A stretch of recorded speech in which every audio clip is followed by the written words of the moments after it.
la ven?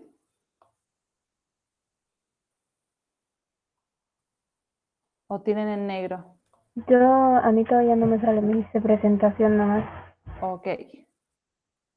A mí igual. Unos minutitos.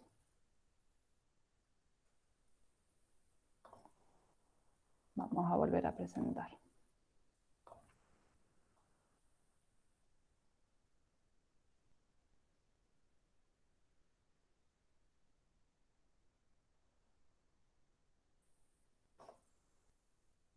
¿Ahí estamos? Sí. Sí, perfecto. Bien. Entonces, el tejido nervioso, como habíamos visto cuando vimos tejido, estaba compuesto por las neuronas que eran su estructura funcional y estructural.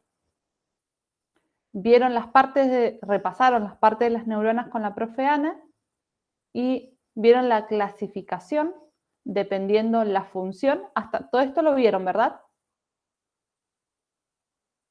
Yo no sé, profe, porque no me pude conectar el martes. ¿El resto? ¿Se acuerdan si esto lo vio? Sí, profe. Sí, ¿Sí? eso sí. Nosotros esto lo habíamos visto cuando vimos tejido, ¿sí? Que vimos que había neuronas sensitivas que directamente se comunicaban o eran receptores al sistema nervioso central, las interneuronas entre dos neuronas del sistema nervioso central, las motoras, que eran aquellas que transmitían las señales del sistema nervioso central al músculo o a la glándula efectora, lo que necesitara, y las neuronas de proyección son las que van a retransmitir la señal dentro del sistema nervioso central. Después vieron también sus estructuras. Multipolar, si teníamos muchas dendritas, ¿sí? Y un solo axón. Bipolar, cuando teníamos una cantidad de dendritas, todo el cuerpo celular, exón, y las terminaciones axónicas. Y después teníamos unipolar, cuando teníamos un solo polo y no dos polos como en las anteriores. Las agrupaciones de las neuronas, esto es según donde las encontramos. Si encontramos agrupaciones neuronales, ¿sí? De los cuerpos neuronales, si tenemos un conjunto de estos, si están en el sistema nervioso periférico, lo vamos a llamar ganglios, si están en el central, núcleos. Y si después tenemos un conjunto de axones en el sistema nervioso periférico, lo vamos a llamar nervios, y en el central pueden ser tractos, haces, vías o fascículos. Esos serían los nombres que reciben según donde las encuentro, en el sistema nervioso central o en el periférico.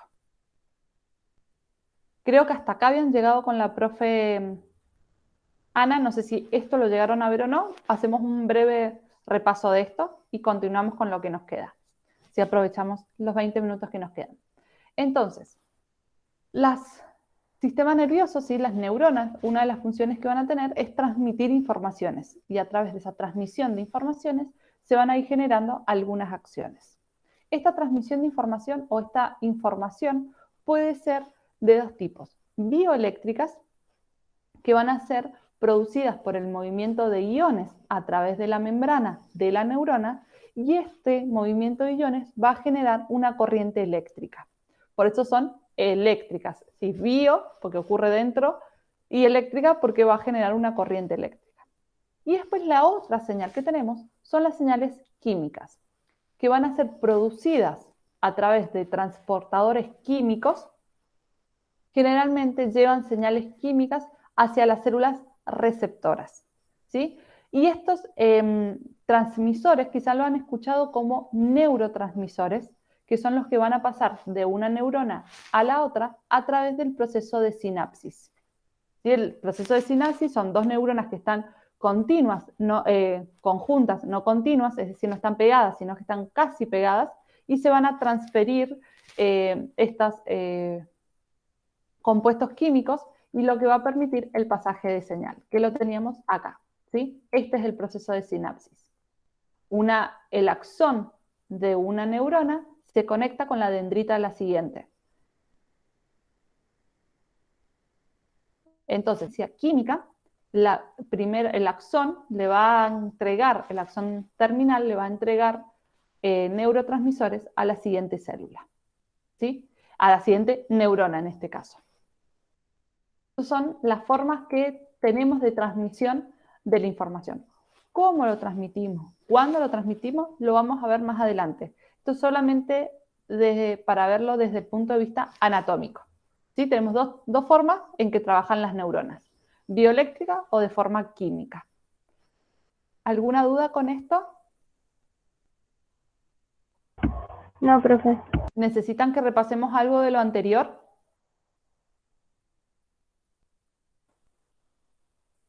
Seguimos entonces. Nosotros cuando vimos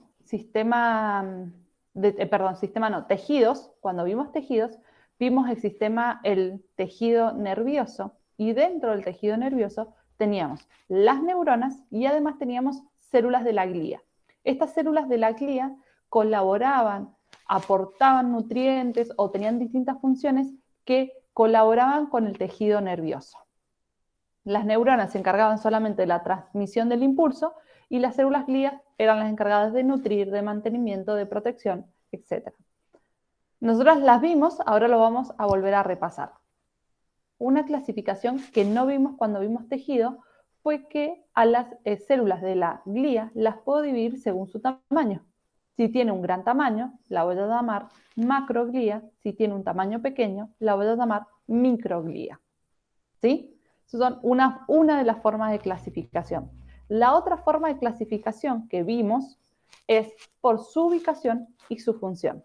Ubicación, si están dentro del sistema nervioso central, que dijimos que era todo el encéfalo y toda la médula espinal, o si se encontraban en el sistema nervioso periférico, que era todo lo que estaba fuera del encéfalo y de la médula espinal. Entonces, dentro del sistema nervioso central vamos a encontrar 4 tipos de células. Las astroglías, que son las que van a mantener un ambiente químico adecuado para el funcionamiento de las neuronas, van a aportar nutrientes y van a participar también en la migración, es decir, en el movimiento de las neuronas que están en desarrollo, y también van a formar una barrera hematopoyética. ¿Sí? Quiere decir que va a ser una forma de protección en las membranas. Después tenemos la oligodendroglía, que la función que tiene es formar una red de sostén para las neuronas del sistema nervioso central y a su vez generar células de mielina, que es una protección que se le da a los axones, pero solamente estas células de mielina las van a generar en el sistema nervioso central. Solo ahí, en las neuronas correspondientes al sistema nervioso central. Después tenemos otro tipo de células que se llaman microglía, que en este caso coincide el nombre con la clasificación del tamaño, donde la función que va a tener es de fagocitar partículas extrañas o patógenos extraños. Es decir, son células que cuando reconocen algún agente extraño en el sistema nervioso central, lo que va a hacer lo van a fagocitar. ¿Qué quiere decir? Que va a englobar ese agente extraño, lo va a degradar en su interior y luego lo va a eliminar. Ese sería el proceso de fagocitosis, solamente en el sistema nervioso central. Y por último, tenemos las células ependimarias, que son aquellas que van a recubrir o se van a encontrar en el espacio donde se contiene el líquido cefalorraquídeo. Pero además de encontrarse en ese espacio, lo van a producir y lo van a permitir la circulación o la distribución del líquido cefalorraquídeo según lo que se necesite.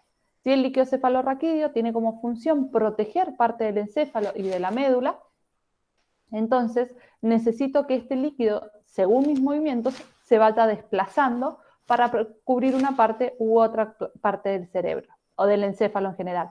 No es lo mismo el líquido no está ubicado de la misma manera si yo estoy parada que si yo estoy acostada o si estoy con la cabeza boca abajo. Entonces el líquido se tiene que ir moviendo para garantizar la mayor protección posible dependiendo de mis movimientos. Si yo hago un movimiento lento, generalmente este se va haciendo paulativamente. En cambio, si yo hago un movimiento brusco, como por ejemplo cuando estoy acostado y bruscamente me levanto de la cama, a veces nos sentimos mareados o mareadas o con dolor de cabeza justamente por eso, porque hubo un movimiento muy rápido y el líquido cefalorraquídeo no se pudo reubicar. ¿Dudas hasta acá del sistema nervioso central? No, profe. Bien. Y después, en el sistema nervioso periférico, vamos a tener las células de Schwann y las células satélites. Las células de Schwann van a ser aquellas que van a producir las vainas de mielina, ¿sí? Como los oligodendroglías, pero las células de Schwann solamente la van a producir en el sistema nervioso periférico.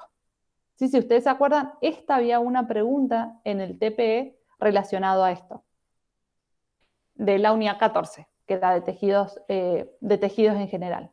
Y la otro tipo de células son las células satélites, que lo que van a hacer, van a brindarle sostén y nutrición a las células ubicadas en el sistema, a los cuerpos celulares de las neuronas, que van a formar en el sistema nervioso periférico ganglios. Entonces esas van a ser las encargadas de proteger, de cuidar, de nutrir, etcétera, lo que vayan necesitando esas células. Bien, ¿alguna duda? No, profe. ¿Sí? Anatómicamente, ¿quedó todo claro? Las partes de la neurona, cómo se conectan entre sí. Sí. ¿Sí? Bien. Entonces, vamos, lo que sigue es... Esto estamos. Bien, vamos a terminar la clase acá porque deberíamos empezar lo que se denomina impulso nervioso y en 10 minutos no vamos a alcanzar ni a ver la definición. Entonces, si les doy la definición a medias, se van a terminar mareando más. Esto lo van a continuar viendo, es decir, lo que se denomina impulso nervioso, mañana con la profe Dani. Creo que está Dani mañana. ¿Sí? Mañana en la clase presencial lo van a terminar de ver. Si no hay dudas de esta unidad o de la unidad 15, hasta acá hemos llegado a la clase. Por mí no, profe. Bueno, entonces quedan liberadas. Nos encontramos la semana que viene. Bueno, chao, profe, gracias. Chao, que tengan linda tarde. Éxitos en el examen de hoy.